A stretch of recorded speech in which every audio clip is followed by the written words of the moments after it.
अस्सलाम वालेकुम दोस्तों, मैं हूं असद कुरैशी और आज मैं आपको एक कहानी सुनाने लगा हूं कि बादशाह को रास्ते पर लाया। ये बादशाह कौन था और कैसे रास्ते पर लाया, इसको हम आज बताएंगे आपको जनाब। एक मुल्क था जिसका नाम था नूरुस्तान। उस मुल्क में एक फौजी जनरल ने बगावत करके हुकूमत पर कब्जा कर लिया। उसका नाम था जनरल कबीर खान। वो खुद को कौम का निजात दहिंदा कहता, मगर दर हकीकत वो एक जालिम, आमर और सख्त दिल हुक्मरान था। उसने आइन मुअत्तल कर दिया, अवामी अदालतें बंद कर दी और जो कोई जुबान खोलता उसे गद्दार करार देकर कैद करवा देता। जनरल कबीर खान के दौर में हर स्कूल में फौजी तरबियत लाजम कर दी गई, मीडिया पर पाबंदियां लगा दी गई, अवामी जलसे एहतजाज सब ममनू करार दे दिए गए। खामोशी अख्तियार करो वरना मार दिए जाओगे। माहौल बन गया, अवाम डर गई थी मगर दिलों में आग सुलग रही थी। एक दिन एक नौजवान लड़की फरहंदा ने सोशल मीडिया पर एक पोस्ट की, मुल्क बंदूक से नहीं इंसाफ से चलता है, हम गुलाम नहीं शहरी हैं। ये जुमला सादा था मगर बिजली बनकर फैला।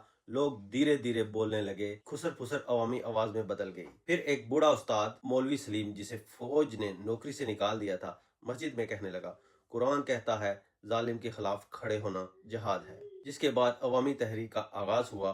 तुलबा, किसान, उसातजा, औरतें, मजदूर सब ने एक आवाज होकर कहा, बस अब नहीं। उन्होंने बंदूकों का मुकाबला बंदूक से नहीं, दानिश, नज्म और इत्तेफाक से किया।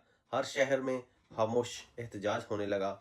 दीवारों पर नारे लिखे गए, वोट हमारा हक है, बंदूक नहीं फैसला करेगी। फौजी सिपाहियों की माँ, बहनें, बेटियां इनके सामने आकर कहने लगी, किस पर गोली चलाओगे? अपनी माँ पर। फौज के अंदर बेदारी। कई सिपाहियों ने ऑर्डर मानने से इनकार कर दिया। वो बोले, हमने वतन की हिफाजत के लिए वर्दी पहनी थी, जुल्म के लिए नहीं। कुछ अफसर भी जमीर आवाज होने लगे। एक कर्नल ने इस्तीफा देकर बयान दिया, मुल्क किसी एक जनरल का नहीं, हर शहरी का है।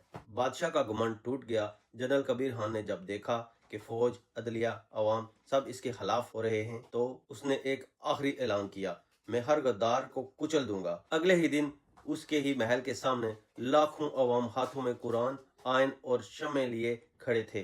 खामोश मगर मजबूत। सिपाहियों ने गोली नहीं चलाई। बादशाह ने महल की छत से नीचे देखा और उसे पहली बार डर महसूस हुआ, न अवाम से बल्कि अपने किए जुल्म से। इसने कौम से खिताब किया कपकपाती आवाज में, मैंने गलती की, मैं ताकत के नशे में अंधा हो गया था, अगर मुझे माफ कर दो तो मैं सब कुछ अवाम के हवाले कर दूंगा। अवाम ने उसे कैद या फांसी नहीं दी बल्कि एक मिसाल कायम की। उसे अवामी अदालत में बुलाया गया, उससे सवाल पूछे गए और उसके बाद उसे अवामी खिदमत के अदारे में काम पर लगा दिया गया ताकि वो देखे कि हुकूमत करना क्या होता है। अच्छा, इसमें मजे की बात यह है कि बंदूक के सामने अगर सच्चाई, इत्तेहाद और अकल हो तो बंदूक भी झुक जाती है। अवाम को देर से होश आता है मगर जब आता है तो जुल्म का तख्त हिल जाता है।